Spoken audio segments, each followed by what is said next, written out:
স্ত্রীর সাক্ষী ছাড়া স্বামী জান্নাতে যেতে পারবে না। সত্য নাকি মিথ্যা? এটি বাস্তব শিক্ষণীয় গল্প। আজকাল অনেকেই বলে স্ত্রীর সাক্ষী ছাড়া স্বামী জান্নাতে যেতে পারবে না। কিন্তু ইসলাম কি আসলেই এমন কিছু বলেছে?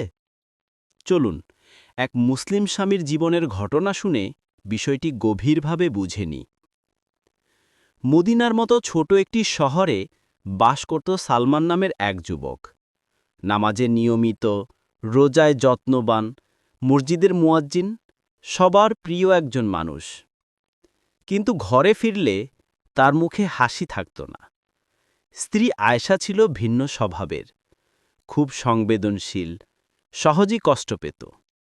সালমান কখনো কখনো কাজের চাপে কথা কম বললে আয়েশা ভাবত, ও বুঝি আমাকে ভালোবাসে না। একদিন আয়েশা কাঁদতে কাঁদতে বলল, তুমি হয়তো নামাজ পড়ো, রোজা রাখো, কিন্তু আমি তোমার কাছ থেকে যতটা মায়া না পাই, তাতে মনে হয় আমি না থাকলে তুমি জান্নাতে যেতে পারবে না। সালমান স্তব্ধ হয়ে গেল। তারপর বলল, আয়েশা, জান্নাতে কে যাবে কে যাবে না তা আল্লাহ ছাড়া কেউ জানে না।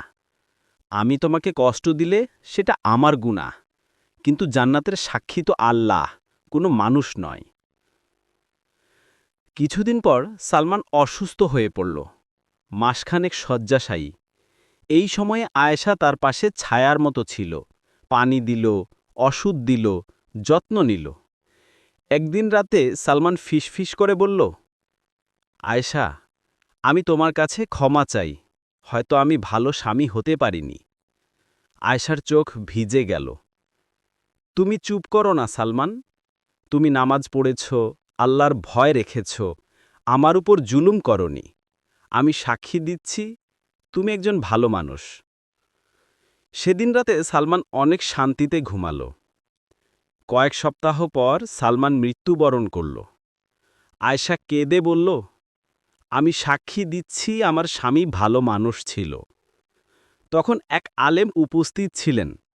তিনি আয়েশার মাথায় হাত রেখে বললেন, বোন, তোমার এই সাক্ষী আল্লাহর কাছে দোয়ার মতো, কিন্তু জান্নাতের দরজা খুলবে শুধুমাত্র আল্লাহর রহমতে, কারো সাক্ষীতে নয়।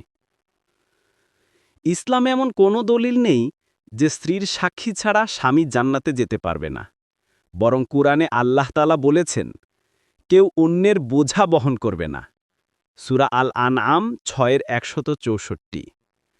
এছাড়াও রাসূলুল্লাহ সাল্লাল্লাহু আলাইহি ওয়াসাল্লাম বলেছেন, মানুষ কিয়ামতের দিনে তার নিজের আমল অনুযায়ী বিচার পাবে।